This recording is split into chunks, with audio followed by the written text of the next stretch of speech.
بسم اللہ الرحمن الرحیم ما انزلنا علیک القرآن، نہیں اتارا ہم نے تجھ پر قرآن، لتشقی، تاکہ آپ مشقت میں پڑ جائیں، الا تذکرۃ، مگر مسئلہ سمجھانے کے لیے، نصیحت لمن، واسطے اس کے، یخشا، جو ڈرے، تنزیلا ممن خلق الارض، تھوڑا تھوڑا اتارا ہوا ہے اس سے کہ پیدا کیا جس نے زمین کو اور آسمانوں کو، العلا، بلند، الرحمن، رحمان ہے، علی العرش استوی، عرش پہ قائم، لہو ما فی السماوات، واسطے اسی کے ہے آسمانوں میں جو کچھ آسمانوں میں ہے، وما فی الارض، اور زمین میں، وما بینہما، اور جو کچھ ان دونوں کے درمیان میں ہے، وما تحت الثری، اور جو نیچے گیلی مٹی کے ہے، وَإِن تَجْهَرْ بِالْقَوْلِ، اور اگر جہر کرے تو ساتھ بات کے، یعنی اونچی بات کرے، فَإِنَّهُ، پس بے شک وہ اللہ، یعلم السر وَأَخْفَى، جانتا ہے سر کو بھی، اخفا، اور اخفا کو بھی، اللہ لا الہ الا ہو، اللہ وہ ہے کہ نہیں کوئی الہ سوا اس کے، لہ الاسماء الحسنی، واسطے اسی ہی کے نام بہت زیادہ خوبصورت ہیں، لہ الاسماء الحسنی۔ ما انزلنا، یہ آیت تشجیع اول ہے، نہیں اتارا ہم نے اوپر تیرے، القرآن، قرآن، الا تذکرۃ، ہاں نہیں اتارا ہم نے آپ پر قرآن، الا تذکرۃ، مگر نصیحت، مگر مسئلہ سمجھانا، جہاں الا بمعنی بل لے، لتشقی کے دو معنی ہیں، ایک معنی ہے تشقا کا مشقت میں پڑنا، اور دوسرا معنی ہے بدبخت ہونا۔ اب ذرا یہ آیت سمجھو، اللہ فرماتے ہیں کہ ہم نے یہ قرآن تم پر اس لیے نازل نہیں کیا کہ آپ مشقت میں پڑ جائیں، الا، بلکہ ہم نے نازل کیا ہے تذکرۃ، نصیحت کے لیے، لمن یخشی،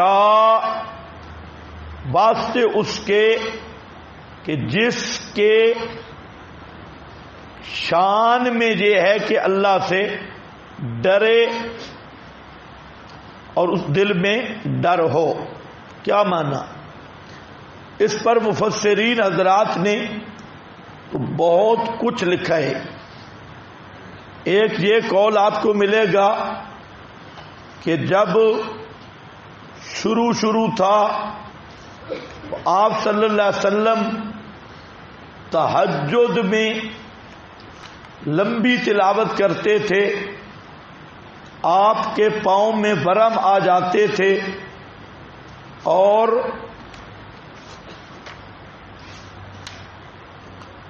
یہ مشقت تھی، تو اللہ تعالیٰ نے منع کیا کہ اتنی مشقت نہ اٹھاؤ۔ یہ بھی ایک معنی کیا گیا لیکن یہ سیاق و سباق سے بالکل دور معنی ہے. اصل معنی اس کا یہ ہے کہ ہم نے قرآن اس لیے نہیں اتارا کہ آپ مشقت میں پڑیں. ہاں، بیان مسئلہ میں اگر مشقت آ جائے تو کوئی بات نہیں، اس کو برداشت کرو. قرآن آنے کی یہ غرض نہیں کہ تو مشقت میں پڑے، لیکن بیان قرآن پر جو مشقتیں آئیں ان کو آپ برداشت کرو، اس لیے کہ قرآن تذکرہ ہے، مسئلہ سمجھانے والی کتاب ہے. تو مسئلہ سمجھانے کی مشقتیں برداشت کرنا، حوصلہ نہ ہارنا، یہ ہے آیت تشجیع، بہادر بنانا. ہمارے حضرت نے یہی معنی کیا، آپ کے پاس لکھا ہوگا، یعنی ہم نے آپ پر قرآن اس لیے نہیں اتارا کہ آپ مشقت میں پڑیں، بلکہ اس شخص کی نصیحت کے لیے اتارا ہے جس کے دل میں خشیت اور انابت ہو. صحیح کر لو، انابت الف کے ساتھ ہے. اور اگر مسئلہ پہنچانے میں کچھ مشقتیں آ بھی جائیں تو برداشت کر لینا، کیونکہ یہ بڑے بادشاہ کا حکم نامہ ہے. اور وہ مسئلہ یہ ہے، الرحمن علی العرش استویٰ. مرد ہو کے کہہ دو کہ تخت شاہی پر اللہ مہربان خود ہی قائم ہے، کسی کے حوالے کچھ بھی نہیں کیا، بلکہ سب کچھ اپنے پاس ہی رکھا ہے. وہی ہر شے کا جاننے والا ہے. فادعوہ خاصتاً، اسی ہی کو پکارو، کیونکہ لہ الاسماء الحسنی، یعنی اسی کے نام لائق پکارنے کے ہیں. یعنی اس کے ناموں سے یہ بات نکل رہی ہے کہ اسی کو پکارو. جیسے سمیع، حلیم، قدیر وغیرہ سب نام اس پر ڈالیں کہ ہماکن وہی ہے اور کوئی نہیں. از حضرت نیلوی رحمت اللہ تعالی علیہ. سمجھ گئے میری بات؟ اب یہ پورا ربط لگ گیا. اب پھر دیکھ لو پورا ربط. ہم نے قرآن اس لیے نہیں نازل کیا کہ آپ مشقت میں پڑیں. ہاں، بیان مسئلہ میں مشقتیں آئیں گی، ان کو برداشت کرنا. الا تذکرۃً، بلکہ یہ قرآن مسئلہ بیان کرنے والی کتاب ہے، مسئلہ بیان کرنے والی کتاب ہے. لمن یخشیٰ، مشقتیں کیوں برداشت کرنا کہ یہ بڑے بادشاہ کا حکم نامہ ہے. تنزیلا ممن، بڑے بادشاہ کا. اور مسئلہ کیا ہے؟ الرحمن علی العرش استویٰ، کہ رحمان خود تخت شاہی پہ قائم ہے اور کسی کے حوالے رتی بھر تصرف بافوق الاسباب نہیں کیا. لہو ما فی السماوات، آسمان و زمین کی ہر چیز اسی کے قبضہ اور کنٹرول میں ہے. باقی اونچا پکارو، آہستہ پکارو، پکارنا اسی کو ہے اس لیے کہ الہ وہ ہے، اور پکارنا اسی کو ہے اس لیے کہ اس کے نام دیکھ لو، اس کا ہر نام دال ہے، دلالت کر رہا ہے کہ پکار کے لائق وہی ہے.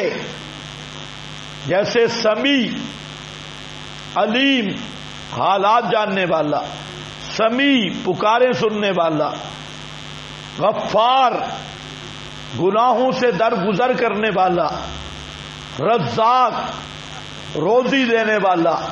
اس کے ناموں کو دیکھ لو، تمہاری جتنی حاجتیں ہیں اس سے زیادہ اس کے اسماء حسنی ہیں. جس حاجت کی ضرورت ہے تو اسی کے مناسب اس کا نام لے کر اس کو پکارو. یہ سارا ربط ہو گیا. اب ذرا دیکھنا ہے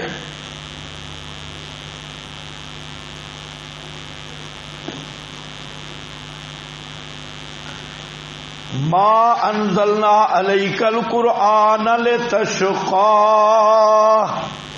نہیں نازل کیا ہم نے اوپر تیرے قرآن تاکہ آپ مشقت میں پڑیں. الا تذکرۃ، مگر نری نصیحت. یہ مقصد از انزال قرآن، اور آپ کے پاس لکھا ہے الا بمعنی بل.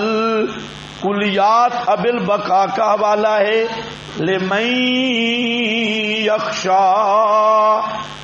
یہ مستفیدین من القرآن، قرآن پاک کی نصیحت سے فائدہ انہی کو ملے گا جو اللہ کا ڈر رکھتے ہیں. اور ان یخش اللہ لمن من شانہ، ان یخش اللہ جس کی شان سے اللہ سے ڈرنا، جل وعلا، ویتاثر اور متاثر ہونا، بالانذار لرقت قلبہ، انذار کے ساتھ دل کی نرمی کی وجہ سے. ابو سعود تنزیلا، تھوڑا تھوڑا اتارا ہوا ہے یہ حکم نامہ.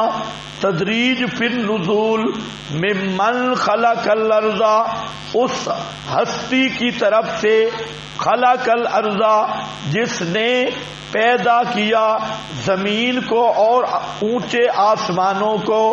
الرحمن رفع علی المدح، الرحمن یہ هو الرحمن یا الرحمن کا رفع بطور مدح کیا ابو سعود. الرحمن علی العرش، رحمان عرش پر استوا، قائم ہے، برابر ہے. اس کے دو معنی ہیں.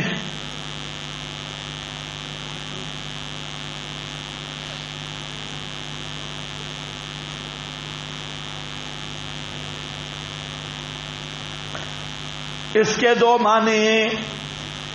ایک معنی یہ ہے کہ رحمان عرش پر مستوی ہے،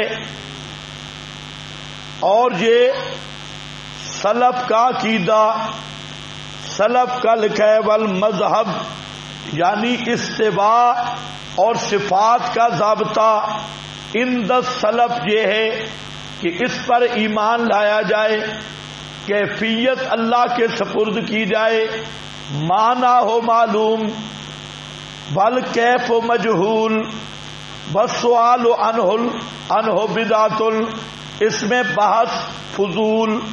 والمذہب قول علی، اور مذہب قول علی ہے. الاستواء غیر مجہول، استواء کا معنی تو غیر مجہول ہے. والتکییف غیر معقول، اور اس کی کیفیت یہ سمجھ سے بالا تر رہے. والایمان بہ واجب، اس کے ساتھ ایمان واجب ہے.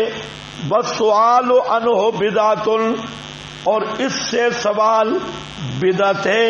لأنہ تعالی کان ولا مکان، اس لیے کہ اللہ تھا اور مکان کوئی نہیں تھا. اللہ تھا، عرش نہیں تھا، مکان نہیں تھا، عرش نہیں تھا. فہو علی ما کان، اور اللہ بھی اسی پر ہے. ما کان قبل خلق المکان، جیسے مکان کے پیدا کرنے سے پہلے تھا. لم یتغیر عما کان، نئی تبدیلی ہوئی جس پر اللہ پہلے تھا. اللہ تھا، عرش نہیں تھا. اللہ تھا، عرش، کیونکہ عرش مخلوق ہے نا بھائی، عرش حادث ہے. اللہ تھا، عرش نہیں تھا. جیسے عرش سے پہلے اللہ تھا، اب بھی اسی طرح اللہ ہے. کوئی تبدیلی نہیں آئی. بس بات تو حضرت نے کر دی, بہت خوب بات کی ہے مدارک نے, اللہ ان کو جزائے خیر دے. سارا مسئلہ انہوں نے حل کر دیا اور بہترین انداز میں کہ اور ایسی ضرب لگائی مشبہہ پر. یہاں دو فرقے ہیں, ایک ہے معطلہ, وہ اللہ تعالیٰ کی جب یہ صفتیں آتی ہیں تو وہ انکار کر دیتی ہے, مطلقاً انکار استوا کا. اور دوسرا مشبہہ, وہ اس استوا کا معنی وہ کرتے ہیں جو ذہن میں آتا ہے. اور استوا کا ذہن میں معنی کیا ہے؟ برابر ہونا, بیٹھنا, استقرار. یہ ذہنی معنی یہی ہے. جو آپ کے ذہن میں استوا کا تصور ہے تو مشبہہ فرقہ وہ تصور لے کر کافر بنے, اور معطلہ استوا کا انکار کر کے کافر بنا ہے. اہل سنت کا عقیدہ یہ ہے کہ استوا کا معنی تو معلوم ہے, لیکن اللہ کے لیے جو استوا کا لفظ آیا ہے یہ ہماری عقل میں نہیں آ سکتا, یہ اس کی شان کے مناسب ہے. کما علی کو بے, وہ استوا ایسا نہیں جو معنی ہمارے ذہنوں میں ہے, وہ استوا ایسا ہے جو غیر معقول ہے, جو عقل میں آ نہیں سکتا. جو چیز عقل میں آئے وہ استوا نہیں ہے. تمہیں سمجھ تو اللہ کرے آ جائے, ہے بڑی مشکل بات جو میں کر رہا ہوں.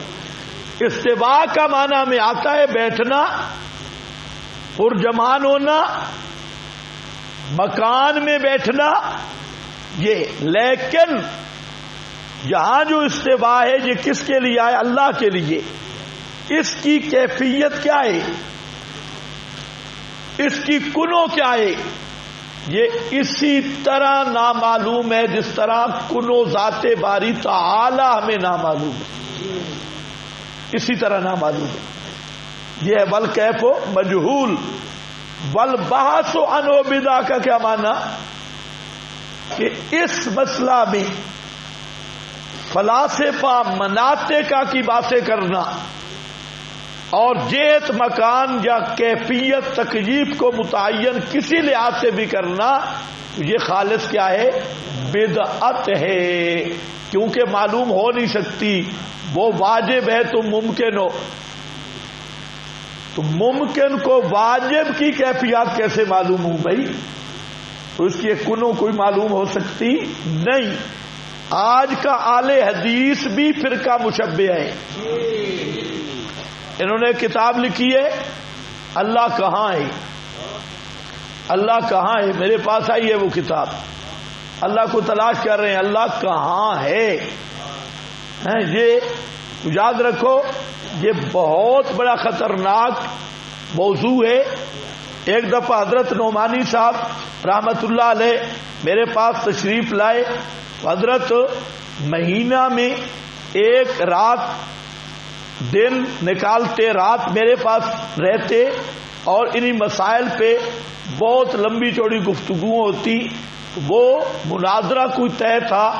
اعلی حدیث زبیر علی زئی نے چیلنج کیا تھا کہ مسئلہ استواء علی العرش پہ. حضرت تشریف لے گئے تو میرے پاس کتابیں کچھ زیادہ تھیں, حضرت کے پاس اتنا مکتبہ نہیں تھا, تو پھر گپ شپ بھی ہوتی. مجھے کہتے ہیں مناظرے کی تیاری کرنی ہے, آپ آج گپ شپ نہیں لگائیں گے, مناظرہ کریں گے اور آپ بھی کتابیں نکالیں, میں نشانیاں لگاؤں. میں کس بات پہ؟ کہتے ہیں استواء علی العرش پہ. میں نے کہا والبحث عنہ بدعہ, میں تجھے بدعت نہیں کرتا. والبحث عنہ بدعۃ. تو حیران ہو گئے مجھے دیکھ کے, کہتے آپ کیا کہتے ہیں؟ میں نے کہا میں تو نہیں کہتا, یہ سارے کہہ رہے ہیں والبحث عنہ بدعہ. کوئی دیکھے کسی بزرگ کو بھی اٹھائیں والبحث عنہ بدعہ, تو میں تجھے بدعت نہیں کرتا. کہتے نہیں, یہ اس کا معنی ہی نہیں ہے, اس کا یہ معنی نہیں جو آپ نے سمجھا والبحث عنہ بدعہ. اس کا مطلب ہے کیفیات متعین کرنا. تو میں نے کہا کہ آخر آپ بھی تو کوئی بات کریں گے, استواء کے کوئی معنی تو آپ بھی کریں گے, وہ بھی کریں گے. اب بحث کا اطلاق دونوں پہ ہوگا. یا آپ معامل بدعت بنیں گے یا مرتکب بدعت بنیں گے. اس لیے اس مسئلے پہ کوئی گفتگو نہیں. خیر لمبی چوڑی بات ہوتی رہی. نعمانی صاحب رحمہ اللہ کا مزاج تھا, ہنستے رہتے تھے اور کبھی غصہ کو ظاہر نہیں کرتے تھے. تو خیر لمبی چوڑی بات, رات کو غالباً 1-2 کا ٹائم تھا اور حوالے بڑے زور سے آ رہے تھے. ادھر میں نے بھی جمع کیے, حاشیہ کہیں ہوگا. یہ 7 آیتیں ہیں, ایک آیت پہ آپ کو پورا مواد ملے گا اور میں بات بھی آگے کروں گا, ابھی نہیں کرتا. تو کہتے ہیں کہ بات تو آپ نے ٹھیک کی ہے, اس پہ مناظرہ نہیں ہونا چاہیے. کہ بالکل نہیں, کتابیں ٹھپو گپ شپ لگائیں, ختم. بل باسوانو بدع. لیکن یاد رکھو یہ میرا بہانہ تھا, ایسی بات نہیں ہے جو میں نے کی ہے. تو حضرت بھی سمجھتے تھے بات, آپ کو سیریس نہ سمجھ لیں, میرا مذاق ہو اور آپ اس کو سیریس لیں. میرا مقصد تھا کہ ان موضوعات میں عوام جب الجھے گی تو اس کا نقصان ہوگا, کیونکہ عوام ان باتوں کو نہیں سمجھتی. تو اس لیے مناظروں تک نوبت نہیں جانی چاہیے. اصل مقصد یہ تھا جب ایک مسئلہ مناظروں کی بھیڑ چڑھ جائے تو عوام نہیں سمجھتی. اس کا یہ ہرگز مطلب نہیں کہ استواء علی العرش پر گفتگو کرنا بدعت ہے. ہم استواء پہ گفتگو کر رہے ہیں. اور سمجھے کہ نہیں سمجھے؟ ہاں, اس کا ذرا خیال رکھنا. اب اہل حدیث جو ہیں وہ ایک قسم کی آیات لے کر ان میں غلط معنی کرتے ہیں. وہ آیات استواء لے لیں گے, اس پہ پھر وہ حاشیے چڑھائیں گے. لیکن آیات مائیت کا کیا بنے گا؟ یعنی ایک لائن لی نا, آیات مائیت کا, سمجھ گئے ہو آیات مائیت, اس کا کیا ہوگا؟ اب ثم استوى علی العرش لے لیا اور نحن اقرب الیہ منکم ولکن لا تبصرون. ہم اس میت کے تم سے بھی زیادہ قریب ہوتے ہیں. اب یہاں قرب مانوی نہیں ہو سکتا, کیونکہ آگے کیا ہے؟ ولکن لا تبصرون. لیکن تم ہمیں دیکھ نہیں پاتے, ہم بھی وہاں ہوتے ہیں لیکن تم دیکھ نہیں پاتے. سمجھ گئے؟ تو یہاں مانوی پر کیسے معمول کریں گے, علم قدرت پہ کیسے معمول کریں گے؟ نانو اقرب الیہ منکم, منکم کا تقابل بھی آ گیا اور تم دیکھ نہیں سکتے, تو یہ تو مائیت ذاتی معلوم ہو رہی ہے.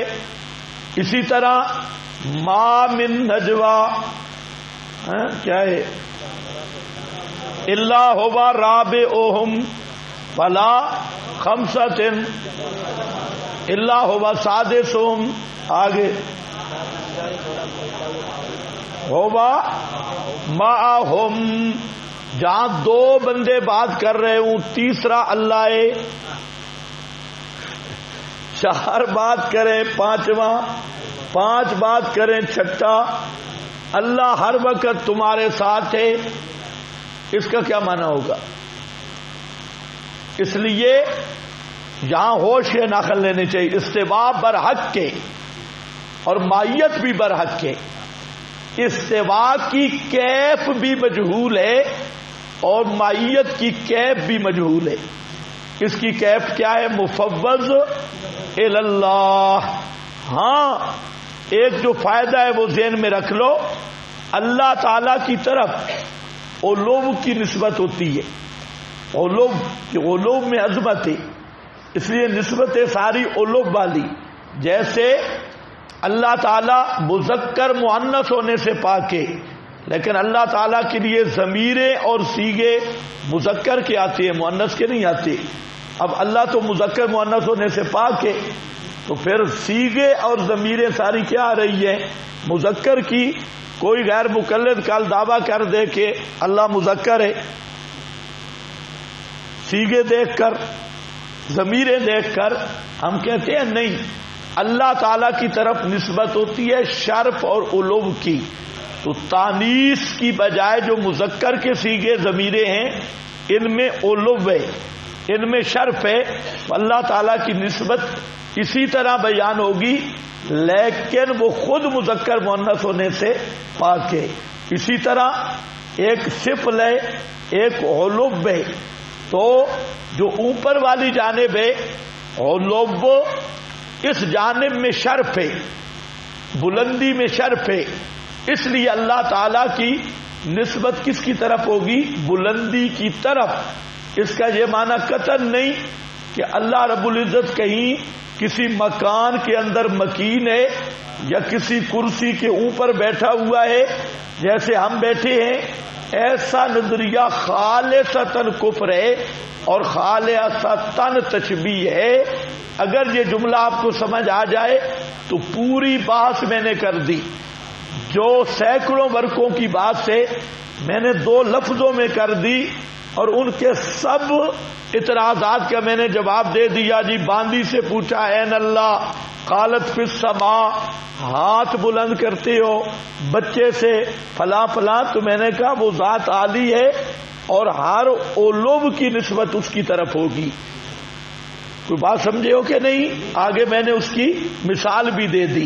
اس کا معنی وہ نہیں جو اہل حدیث اس نے پورا، اس کا میں نے رسالہ دیکھا، وہ ایسا گدھا ہے کہ عجیب، میں حیران ہوں کہ ان مولویوں میں عقل نام کی چیز ہی نہیں۔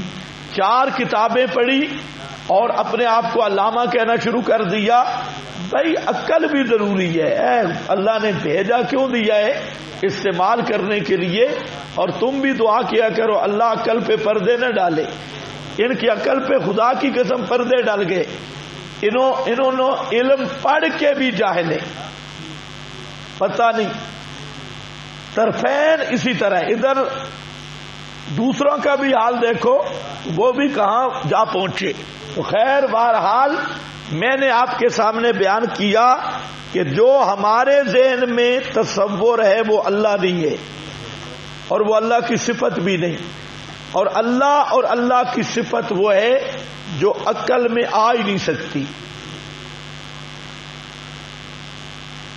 نسبت شرف اور علو کی اسی طرف ہوگی۔ آیات دونوں برحق کے، استوا بھی، آیات معیت بھی، اور دونوں کی جو کیفیات ہے وہ مفوض اللہ ہے۔ اب دیکھو نا، غیر مکلف شروع ہو جاتے ہیں ادھر تعویل کرنے معیت میں، اور تمہارے بزرگ شروع ہو جاتے ہیں ادھر تعویل کرنے،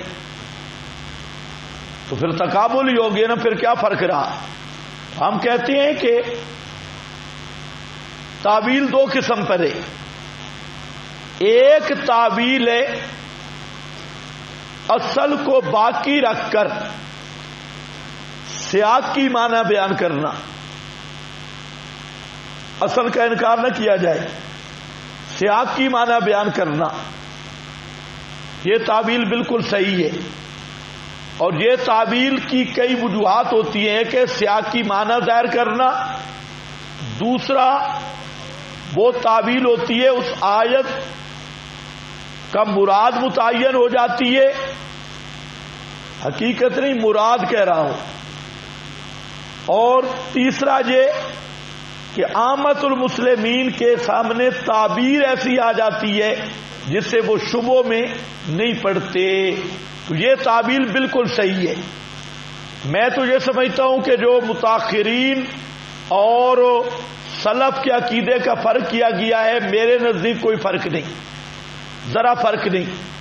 جو ہمارے حضرات تعبیر کرتے ہیں ان کی تعبیر ہے سیاق کی، للتفہیم، انہوں نے اصل کا انکار نہیں کیا۔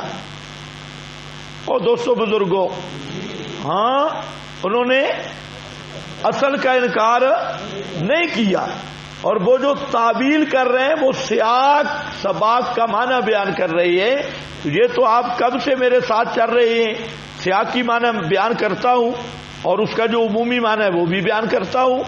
تو وہ حضرات جو ہیں وہ سیاق کی معنی بیان کرتے ہیں، وہ اصل کے منکر نہیں، اور دوسری تعویل یہ ہے کہ اصل کا انکار کیا جائے اور اس لفظ کا دور اذکار تعویلیں کی جائیں، تو یہ تعویل مذموم ہے، اور یہ فرقہ مشبہہ فرقہ معطلہ نے ایسی تعویلیں کی ہیں، تو ایسی تعویلوں کے ہم قائل نہیں۔ یہ جو اہل حدیث یا آپ کے مدرسین حضرات جو جن کا درسی کتابوں تک علم محدود ہے، وہ اسی خبط میں مبتلا ہیں۔ وہ کہتے ہیں جی سلف تفویض کے قائل تھے، خلف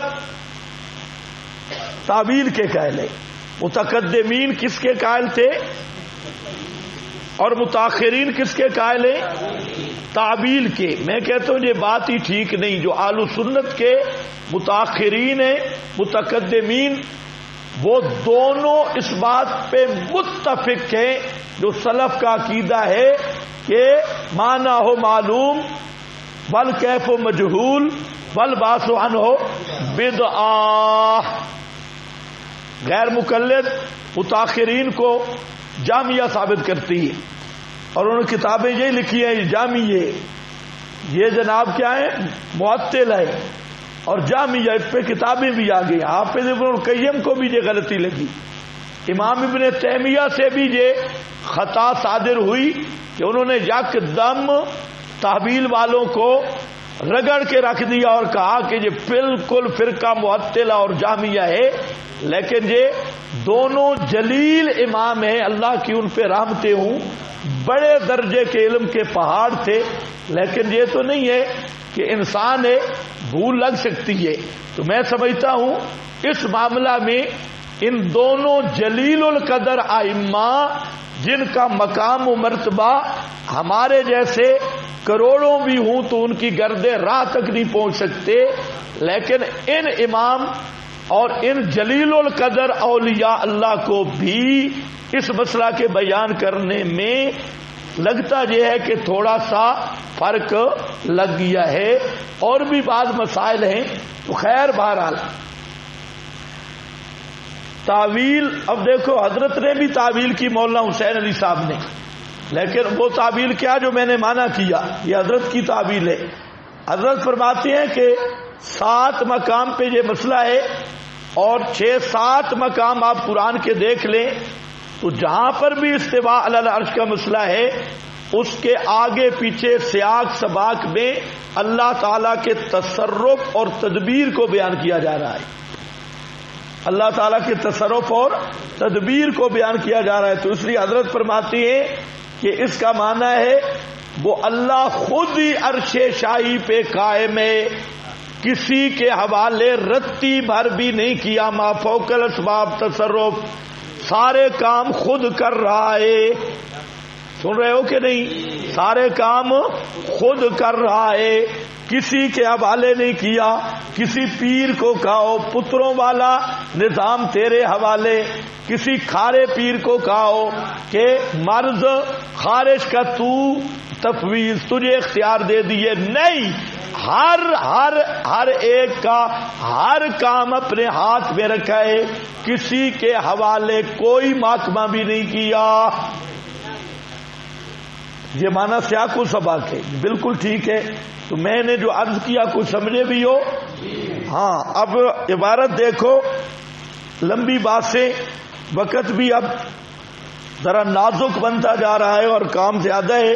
اب ذرا دیکھو، ان المسلک الاسلم فی ذالک طریقۃ السلف، طریقہ سلف ہے اس معاملہ میں سب سے زیادہ پرامن راستہ امرار ما جاء فی ذالک من الکتاب والسنہ، جاری رکھنا جو کتاب و سنت میں آیا، من غیر تکییف، بغیر کیفیت متعین کرنے کے، بلا تحریف، اور نہ تحریف کی جائے، یعنی ایسی تعبیر جس سے حقیقت کا انکار ہو، اور نہ تشبیہ ہو، ایسا بھی نہ ہو کہ استواء وغیرہ کے وہ معنی لیے جائیں جو آدمیوں جو مخلوق کے لیے جاتے ہیں. ولا تعطیل، اللہ کی ان صفتوں کا انکار بھی نہ کیا جائے. ولا تمثیل، اور اللہ کی مثالیں بھی نہ دی جائیں، اس طرح کی مثالیں بھی پیش نہ کی جائیں. حافظ ابن کثیر ہے تو الرحمن علی العرش استوى، رحمان عرش پر قائم ہے، تخت شاہی پر، دونوں معنی صحیح.